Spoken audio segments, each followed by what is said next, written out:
کاتتان باش من کامەران حاج عومەر لەگەڵ هاوکارانم لە باسی ڕۆژ ئەم جارە باز لە هەوڵەکانی وەزارەتی ئەوقاف و یەکێتی زانایانی ئاینی ئیسلام دەکەین سەبارەت بە یەخستنەوەی گوتاری هەینی بەشێکی زۆر لە وتاربێژانی مزگەوتەکانی هەرێمی کوردستان بەشێکیان لە هەر وتارێکدا یەک کاتژمێر دەخایەنێ بەشێکی دیکەش چارێگەک یان 20 دقە وتار دەدات بەشێک پێی وایە پێویستە یەخستنەوەیەکی گشتی بۆ وتاربێژانی مزگەوتەکانی هەرێمی کوردستان بکرێت مامۆستایانی ئاینی سەبارەت بەم پرسە چی دەڵێن موسڵمانان ڕاو بۆ چوونیان چییە ئەو 16 ڕاستپاردەی وەزارەتی ئەوقاف و یەکێتی زانایان بۆ وتاربێژان هەیەە باس لە چی دەکا و کەی جێبەجێ دەکرێت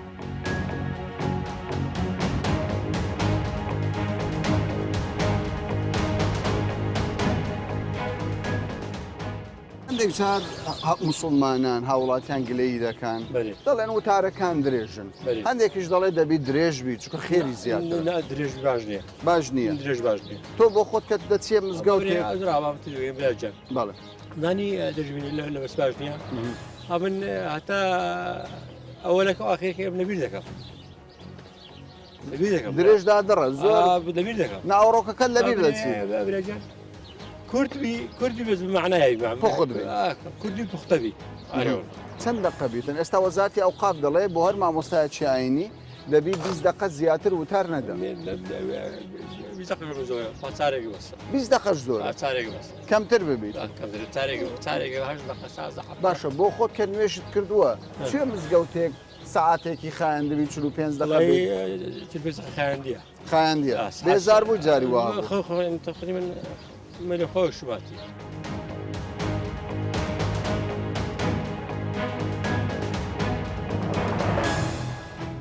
زۆر بە چای خۆمان بینیتمان لەوانەیە مامۆستا هەبوو بێتن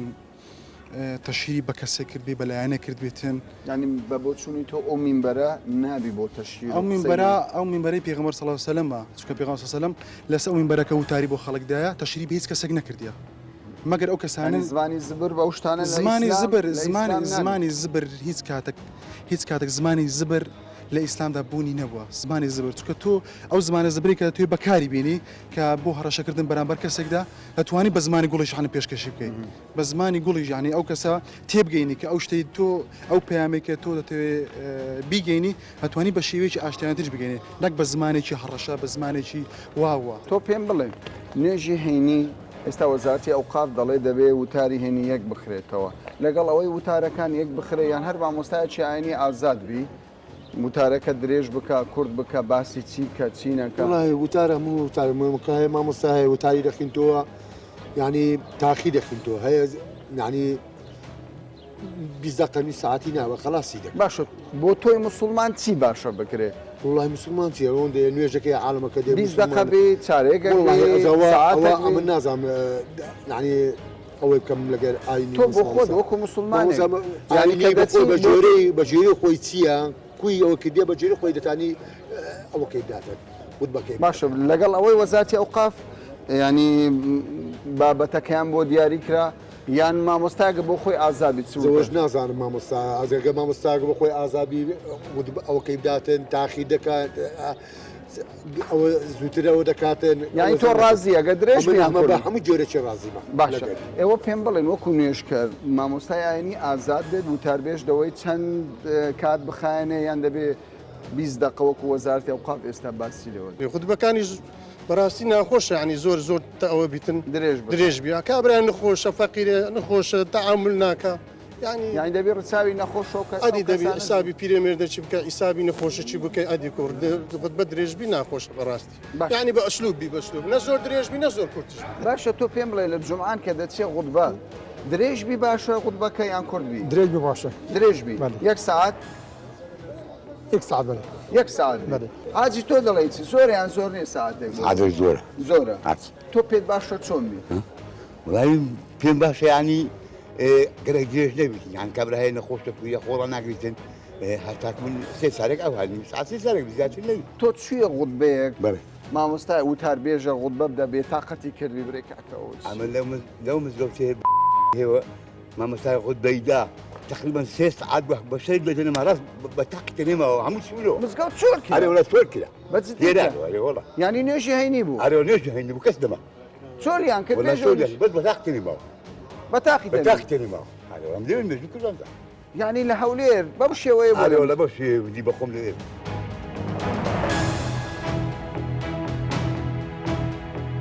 تۆ پێم بڵێ تێگەیشتن لەسەر درێژی و کورتی غوتبەکان لەسەر ناوەڕۆکی پێت وایە مامۆستایەک پێویستی بە ساعتێک بی تا پەیامێک بگەین بەخوای گیانە ناوەڵە یعنی دەبین زاریەوە کابرا دوو کەلیمەی تێدایە ئەوەندە قسە دوو کەلیمە وەردەگری وەڕاستی هاشە یەک ساعتی لە بۆ بخینی وەرناگری ئەو دوو کەلیمە تاسیری ئەو ساعتەی هەیە کەواتە درێژ بوونی وتارەکان لە قازانجی خەڵکدانی نا ناوە حل وەسەد بی یعنی ئەوە نییە کە برن مامۆستا خەرچی بێزارکان زیاتر دوور و درێژێ بداتێ باش حیساب بۆ نەخۆشیە کراوە بە قورآن کەسێکی زاری بەتەمەن وایە کراوە، کابرا ناوەڵە زاری وە کابرا دەبین نەخۆشە خۆی پێڕاناژیرێ بێزاری یعنی زاریەوە لەوانێک کە دەرس و لە مزگەوتەکەی ینی قسەشی دوو برێ مامۆستایکە کات و لێژە دایت یان قسەی زیاتر بکاتن پێیان گوتووە ئەح بە دنیایەوە ئەم بخۆم ژێم لێ بووە وڵی مامۆستا و مامۆستا زۆر درێژێدا ینی وە کوردەکە ینی ڕاستی یعنی ئەو بێزار کەرە ڕاستە دەرێن زۆر گوتن قوڕان خۆشە بەزەوە قوڕاخین دنیە برێ وڵا کابرا قسە گوتنە و ئینساتکردنی خەرچیە هەندێک جار دەگوترێت مامۆستای ئاینی هەیە دەڵێ کاتی برا چۆن دەکرێت وەزارەتی ئەوقاف بێ بە من بڵێ ئەمڕۆ وتاری تۆ دەبی لەسەر ئەوە بێ من مامۆستای ئاینیم من دەبێ بڕیار بدەم ئەمڕۆ چی بە مسلمانان کێشەی ئەو مسلمانانە چیە دەبێ ئەو مامۆستای باسی ئەوەی بکە و درێژی و کورتی خودبەش ئەمن دەرێن بەڕێی خۆم نە درێژ بینە کوردبی پێغەمبەر فەرمووی صلی الله علیه وسلم خەیر الأمور ئەوسەطها یعنی وەسەط بیتە ئێستا وەزارەتی ئەوقاف یەکێتی زانایان باڵێن یەکێتی زانایان بە هەماهەنگی دەڵێن دەبێ 20 دقە زیاتر نەبێ بڕیارێکی باشیان خراپە بە خدای ئەمن دەرێم وەسەط بیتن طبعا بەو مامۆستا و مامۆستاش دەگۆڕێ مامۆستا هەیە وتارەکەی هەند خۆش و شیرنە هێشتان ئەگە درێژیشە خەرکەکە دەرێ بری ئەکەمەشکە درێژتر باە بەس ئێرە ئێستا لە کوردستان مەسەنەن ئینسانی بە ئەزمون هەیە خەبیر هەیە ئەوان بادا بنێن کاتەکە کوبیتە مامۆستا لۆ هەندەیە ئەگە دوو کەس هاتنا غوتبەی لەگە یەکدی ناتەبا بن ئەوان چاکاتەوە ئەمە فێرە ئوسلوب و ئەخلاق بکە ئەو ئەخلاقی کە پێغەمبەر صلی الله علیه وسلم ئەخلاقی زۆر بەرزی هەبوو فەوقی بەرزی ئەخلاق بوو مامۆستایەکانی ئاینی ئەمەش فێرە ئەو ئەخلاقەکەن زۆر باشە ڕابزانین تۆ دەڵێ چی سەبارەت بە وتاری هەیە بەخێراتان دەکەم وەڵی ڕایم ئەوەیە وەسەد بیتن یعنی نەک سعاتێک یان سعات و دەدەقا زۆر غوت بە سعاتێک و دەقی لەوان تاخیر کردی بەس خۆی حەقەن ینی نیو بێزار سعات ئارێ وەڵا ساعت و دەقە جایز نییە بەخوای مەلا هەیە سعات و دەدەقە شەر بێزار نابی بەس کەم بەکەمی باشە بە تەسەوری تۆ وەکو مسلمانێک ئەگەر مامۆستایەکی ئاینی وتابێژێک زیرەک بێ بەڵێ دەتوانێت لە 20 دقا پەیامی خۆی بدایان بەخوای پێویستی بە ساعت دەتوانی بەس حەلەقەن نیو سعات حەق خۆتی نیو سعاتی پێ بدرێت 20 دقە زۆر کەوە بەڕاستی 20 دقەکمە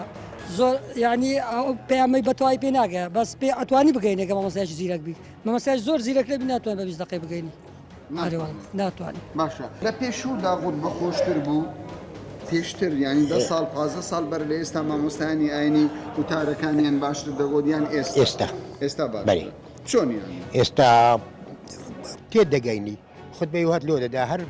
هەفتەی لەسا مەوزوعشی دەڕوە بەحسی دیانەتە خۆشەویستیە ئیمان و عومەروانەیە ئێستا خودبەکە زۆر فەرقی لەگە پێشە هەر بە 50 خودبە بدرا هەر یەک نەوە بوو ئێستا خەریکە هەندێک مامۆستاریەکە بە نەوەش وایە هەیە ئەوە شەیە ئەوە شەیە هەیە وەڵا ئێستا هەیە مەقسەدکە لاقی ئەوە فشەکە هەیە لاقی ئەوە ڕاگری هەیە دەستی ئەوە دەگری ئەوە چییە هەیە دەستی ئەوە دەگری هەیە کە نوێژەکە ئەوە هەر ئەوە لە قسمەتی ئیسلامە ناوەڵە نییە نییە لە نییە باشە چ بکەین وەزارەتی ئەوقاف دەڵێ لەمە دووە ئەمە وتارەکان ڕێک دەخینەوە باشترەوە باشترە وتار خۆ نەگۆترێ وتار 2 سعات بی 20 دقە بی 25 دقە بی نیو سعات بی بەس تێ بگەینی بەتەواوی خلاص لێرە بەتەواوی هەر ئەوە تێ دەگەین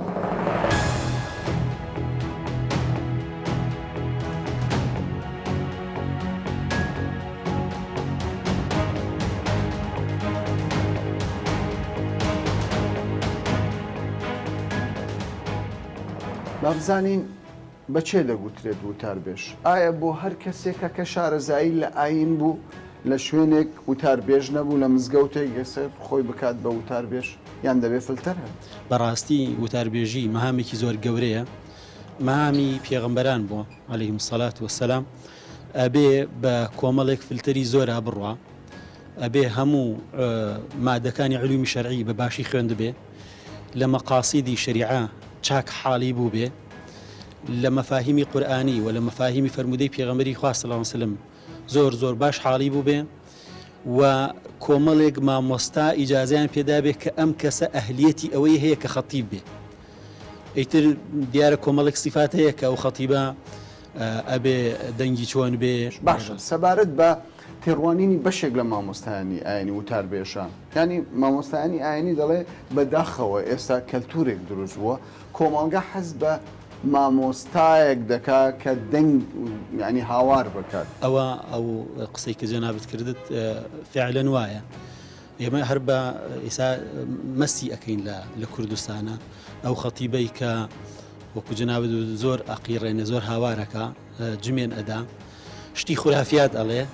شتێکەڵێک کە عقلی ئینسان زۆر قوبولی ناکە ئەوە جەماوەری زۆرترە ئەو کەسەی ئەو خەتیبەی هادیئە عقلانیە وتارەکەی بە نەسی قورئان و بە نەسی فەرمودا پشت ڕاستەکاتەوە و ڕاوەی ئاەت و ئەحادیسەکان بجوانی و بەڕاستی و بە دروستی شی ئەکاتەوە زانستیانە ئەچێ بۆ شتەکەن جەماوەری کەمترە.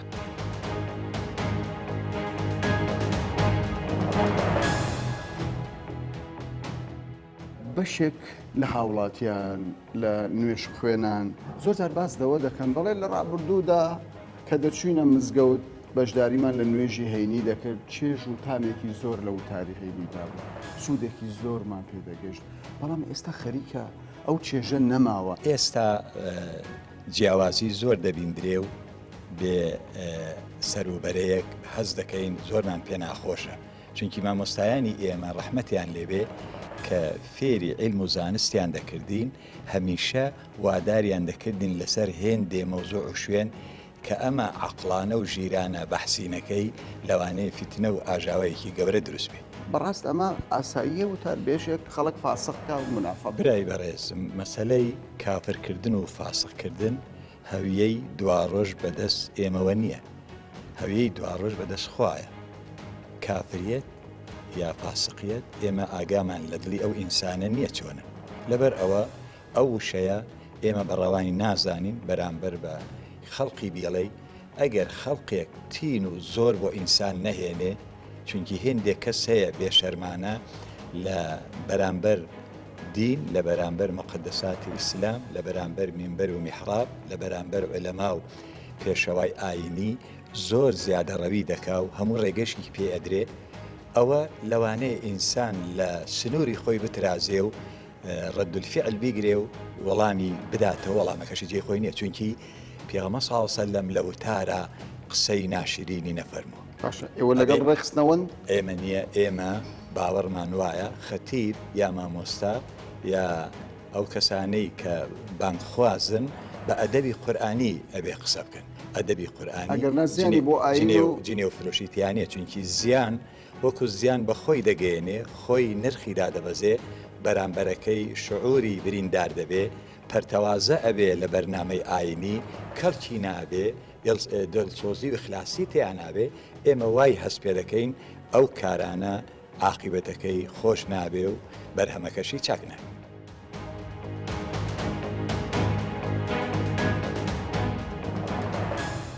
پێتان ئاساییە هەرچی لەسەر مینبەر بگوترێ یان وشەی نەشیاو هەندێک جار دەگوترێت جنێودان ینی ئاسایی ئەمە بێتە سەر مینبەری مزگەوتەکە نەخێر چونکە ئەوە پێچەوانی سنەتی پێغەمبەر عەلەیهی سەڵات وەسەلام بە تایبەتی پێغەمبەر عەلەیهی سەڵات وەسەلام کەسی نەشکاندووە زۆر جار کە کەس شتێکی نەشیاوی بینیوە فەرمێتی ما بال ئەقوامی یەفعەلونە کەذا وەکەذا هەندێک کەس کە هەندێک کار ئەنجام ئەدەن ئەوە ئەنجام ئەدەن ناوی جاری وای کارەکەشی نەبرە بۆ ئەوەی نەشکێ یا دواتر ئاماژی پێکەوە لەبەر ئەوە ئەو کەسانەی کە وشەی نەشیا و بەکارێنن ئەبێ یەکەم جار بزانەوە مینبەری پێغەمبەر عەلەیهی سەڵات وەسەلام خەتیب کە لێوە ئەوەسێ حورمەتی شوێنەکە بگرێ و بزانێت پێغەمبەر عەلەیهی سەڵات وەسەلام چ وشەیەکی شیاوی وتووە لەو شوێنە ئەو شیاوەکە بەکاربێنێ و نەشیاوی بە ئەو شوێنە بە شێوە شایستە نیە لە شوێنە بوتێ. باشە مامۆستا زۆر جار دەگوترێت ئەو میمبەرانە هەندێک جار لەلایەن هەندێک کەسەوە ئیستیغلال دەکرێت بەڕاست ئەمە قسەیان بەڕاستی هەندێک کەس استیغلالی دەکرێت. بەناوی خی گەورە میهرەبان وەزارەتی ئەوقاف کە ئیمام خەتیب دانا لە بۆ مزگەوتەکان ئەوان ڕێگە پێدراون بچن خودبە بخێنن. زۆر کەسەیە ئەگەر هاتو بچی میمبەرەکە ئیستیغلال بکات لۆ مەبەستە چی خۆی یان لۆ مەرامە چی خۆی ئەوە کارە ساتە چونکە پێغەمبەری نازدارمان عەلەیهی سڵام کە خودبەی خوێندیتەوە لۆ عامی خوێندیتەوە لۆ گشتی خوێندیتەوە کە ئێستا ئەمە دەچینە سەر میمبەر ڕادەوەستین تاوان ئەگەر مامۆستایەکی ئاینی بچی میمبەرەکەی خۆی لە بۆ مەبەستە چی خۆی لە بۆ مەرامە چی خۆی ئیستیغلالی بکە چونکە هەموو خەڵک دانیشتن مەئموون بە پێی خۆی هاتیە لۆ خودبە لۆ ئەدای واجباتێکی کە خوای گەورە واجب کردێ لەسەر ئومەتی ئیسلام کە هاتی بە پێی خۆی هاتیە کەس نامەی لە بۆ نەناردیە کە مادەم هاتیە لۆ لای جەنابەت کە ئەتوو خودبێک دەخینەوە شێوەی هەمووان کە خەڵک بریندار مەکە استقلال مەکە خودبەکەی لۆ خودبێکی وا بخن ئیسلاح ئێستا ئێمە زۆر پێویستمان بە ئیسلاحەیە پێویستمان بە ئەدەب و ئەخلاقەیە باشە لە ڕتمەکەی ڕازی ئێستا بە شێوەیەکی گشتی لە وتاربێژان بە شێوەیەکی گشتی ڕازی ئێستا زۆر مزگەوتەیە احتیمالە چەند سەماعەت تێدابی ئەو کابرا هاتیە شتێک فێربی مسلمانات شتێک فێربی ئەتونای بەکەی خۆت هاوار بکەی و تند و تیژی بنێو هەم خەڵکی لە بۆ جەهەنەم ڕەوان بکەی پێویستە مامۆستایانی ئاینی بەشیڕ ولا تنفروا يسروا ولا تعسروا ئەو مژدەیە ئەو پەیامە جوانی بە خەڵک ڕابگەینن خەڵک بێزار بە زۆربەی خەڵک مامۆستایانی ئاینی بێزار بووە دەرێ مامۆستایان تێی ناگەم یان مستەمەر باسی جەهەنەم دەکات یان دەرێت تەوبەتان لێ قبوڵ نابی بەڕاستی مامۆستایان ئاینی دەبی شتێکی وا بکە دڵی ئەو مسلمانەی خۆش بکە. زۆر باشە دەڵێ بەشێک لە خەڵک لە مامۆستایانی ئاینی بێزارن لە وتنەوەی بەشێک لە وشەکانی نەشیا و لە وتاری تند و تیژی دیارە وتاری مامۆساکان زۆر جاریوە هەیە یا زۆر درێژە ئەکێشە یا هەندێک بابەت باس ئەکا کەی ئەو کاتە نیە چونکە بەعزی خوتبەی جومعە یەکێک لە خاصیەتەکانی ئەبێ مشکلەی ئەو هەفتەیە باز بکرێت.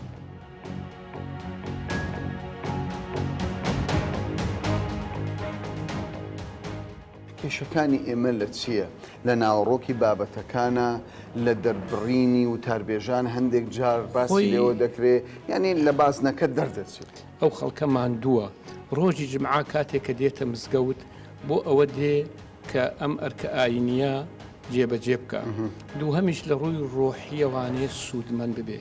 لە ڕووی ڕۆحیەوە ئارام ببێ دڵی ئارام ببێ ئەگەر بێت و ئەو مامۆستایشە خوتبەکەی بە جۆرێک نەبێ کە لە ڕووی ئیمانیەوە لە ڕووی ڕۆحیەوانێ کۆمەڵێ ئامۆژگاری جوان بدا بەو خەڵکە سیرەکەی ئەو خەڵکە یعنی جاری وا هەیە عیبادەتەکە پەرستشەکەیش لەبەر چاوی دەکەوێت بۆیە ئەمە خاڵێکی گرنگە کە پێویستە ئێمە مامۆستا بەڕێزەکان خەڵکی بە بەڕێزەکان ئێمە هەمیشە تەرکیز لەسەر ئەو چەمکە ئیمانیەکان بکەینەوە ئەو چەمکە ئیمانیانەی کە خزمەت ئەمڕۆ بە خەڵکەکەمانەکە ئەو چەمکە کۆمەڵایەتیانەی کە خزمەت بە کۆمەلگاکەمانەکە ئەو چەمکە نەتەوایەتیانەی کە پێویستە ئێمە وەکو نەتەوەی کورد پێویستە ئیشی لەسەر بکەین بۆ ئەوەی هەتاوەکو بتوانین ئێمە خزمەت بە خاک و بە خەڵک و بە نیشتمانی خۆمان بکەین ئەمە کە زۆر جاسیرەکەی هەندێک لە خەتیبەکان دژی یەکترە خوێنن ئەمە لە ڕووی ئاینیەوە شتێکە کە ئاینی پیرۆزی ئیسلام هەرگیز پێڕازی نییە چونکە ئەوەتانێ هەندێک جار ئەوەش هەیە وتار بێژش خەتیبیش سەرپێکی دەکات ئەوە شتێکی خراپە چونکە هەمیشە پیرەمێر پێش 6 ساڵ لەمەوە پێش قسەیەکی زۆر جوانی فەرمووە لە شعرێکە ئەڵێ تۆ منت نەوێ من تۆم نەوێ دوشمن ئەمان خوا کێمانی بوێ خێزانێ لە ناو خۆیان دژ بێ هەموو کەس دەتوانێت بۆ ئەو دەست بێ ئەمڕۆ ئێمە لەم نیشتمانی کوردستانەیە بە هەمومانەوە پێویستمان بە یەکڕیزی هەیە پێویستمان بە تەبایی هەیە پێویستمان بە برایەتی هەیە پێویستمان بە پێکەوە ژیان هەیە پێویستمان بەو هەیەکەوە قبولی یەکترکەین با لە ڕووی ئایدۆلۆژی و فکریشەوە جیاوازیمان هەبێ ئەبێ قبولی یەکتر بکەین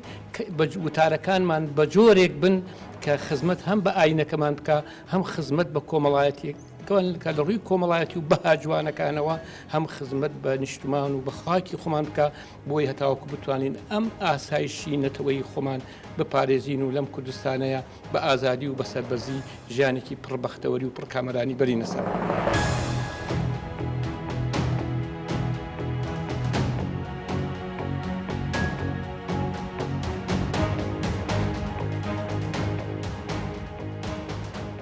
بابزانین چوای لە وەزارەتی ئەوقاف یەکێتی زانایان کرد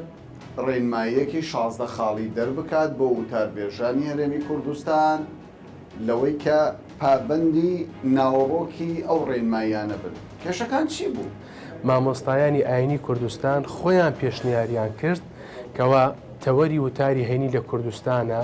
ناونیشانەکان ڕێک بخرێت بە یەکتەوەر یا وا مدە و کاتی وتاری هەینی کەوا مامۆستای ئاینی لەسەر مینبەرەوە پێشکەشی دەکا لە 20 خولەک زیاتر نەبێت. باشە بۆچی ینی پێشتر کێشە چی بووە؟ بەشێک لە مامۆستایانی ئاینی دەڵێ کاکەمە کێشەمان چی هەموو ڕۆژێ ئێمە وتارێکی باش دەدەین خەڵکێکی زۆر دێتە خوتبەکانی ئێمە هیچ کێشە نییە. کێشە لەوەیە هەیە کەوات ئێمە 3000 و نزیکەی 200 مزگەوتمان هەیە ناکرێت 3200 عینوانی خوتبە هەبێ و وڵاتانی دراوسەی ئێمە وڵاتانی کەندا و بە تێکڕا وڵاتی مصر هەموو ئەو بابەتەیان ڕێخستووە بە یەک ناونیشان. دووەمیان کە باسی 20 خولەک دەکەین ئەوە لەگەڵ ڕێنمایەکانی شەرع و ژیاننامەی پێغەمبەرمان عەلەیهی سەڵات وەسەلام لەگەڵ دەقە دینی و ئاینەکانی ئیسلامە یەک دەگرێ لەبەر ئەوەی وتاری هەینی بۆ ئەوە نییەکەوە ئینسان باسی زۆر تەوەری تیا بکات تەنها ئامۆژگاریە تەنها ڕێنماییکردنی هاونیشتیمانی و مسلمانە بۆیە پێغەمبەرمان عەلەیهی سەڵات وەسەلام زۆر وتارەکانی کورت و پوخت بوونە تاکو ئەو مسلمانانە سوودی لێوەربگرن. کەوای پێشتر سەرپێچی هەبووە ئەمە وای کردووە ناچار بن ڕێنما و ڕاستپاردەی ئێمە بە ڕۆژانە بە هەفتانە کۆنتاکمان لەگەڵ هاونیشتیمانیانی کوردستانە هەیە خەڵکان بێزارن لە وتاری درێژ بێزارن لە وتاری دووبارە بوونەوە بێزانن لەوەی کەوا ناوەڕۆک و ناونیشانی وتاربێژەکەیان یەک نەگرێ بۆیە ئێمە لەگەڵ یەکێتی زانایانە بە هەماهەنگی و دەستمان پێکردو بە پرۆسەیەک کەوا ناونیشانی وتارەکان یەک دەخین و وتاری پێشنیارکراویش بۆ مامۆستایانی ئاینی دەنووسینەوە لە چەند بڕگەیەک پێک دێ و لە ژنەیەکی پسپۆر لەگەڵ یەکێتی زانایان و وەزارەتی ئەوقاف دەستنیشان کراوە بۆ پێشکەشکردنی جوانترین وتار و پوختترین وتار لە کەمترین کاتا بۆ هاونیشتیمانیان پێشکەش بکرێت. بەڵام بەشێک لە مامۆستایانی ئاینی دەڵێن ئێمە لەم مینبەرەدا جێگرەوەی پێغەمبەری ئیسلامین چۆن دەکرێ لە وەزارەتی ئەوقاف کەسی شارەزە لە ئاین ئیدارەی ئەو وەزارەتە ناکات چۆن دەبێ ڕێنمایی لە کەسێکی واوەڕ بگرێت؟ طبیعی مەفهومی جێنشینی پێغەمبەر عەلەیهی سەڵات وەسەلام مەفهومێکی دقیق نییە کە مامۆستای ئاینی وابزانێ ئەو کاری وتاربێژی دەکات. و پێغەمبەری خوا عەلەیهی سەڵات وەسەلام لە جێی خۆی کە پێغەمبەر بووە و ئەرکی پێغەمبەرایەتی پێڕاستپێراوە و وتاربێژیشی ئەنجام داوە بەڵام منی فەرمانبەری وەزارەتی ئەوقاف کەوا پیشەم ئیمام و خەتیبە خۆم بە جێنشینی پێغەمبەر بەو مەفهومەی کەوا ئەو بزانێ ئەوە مەفهومێکی دروست نییە. دووەم ئەوانەی کە لە وەزارەتی ئەوقافن بەڵێ ئیماندارن هەمویان پسپۆرن ئەو لجنانەی کەوا ئیشەکەن لەو بوارەیە هەموو هیچی ئەزمونمان لە 30 ساڵ کەمتر نییە لە وتاربێژی و بە دەقیقی هەڵبژێراوە بە هەمان شێوەیەکێتی زانایانیش کەسانی پسپۆر لەو بوارە و ڕچاوی شارەکانی کوردستانشی تیاکراوە بۆ نمونە تەنها لە پارێزگارێک ئەو ئەندامانە هەڵ نەبژێراون لە پارێزگاکانی کوردستانە ئەندام هەیە لە لژنەکەیە و لە وزارەتی ئەوقافیش کەسی ئیماندارن الحەمدولیلا و هەمویان بڕوای بە خوتبە و بە بانگ و بە مزگەوت هەیە و لە وەزیرەکەمانەوە بیگرە لە خەمی پرۆسەی ئاینی لە کوردستانە.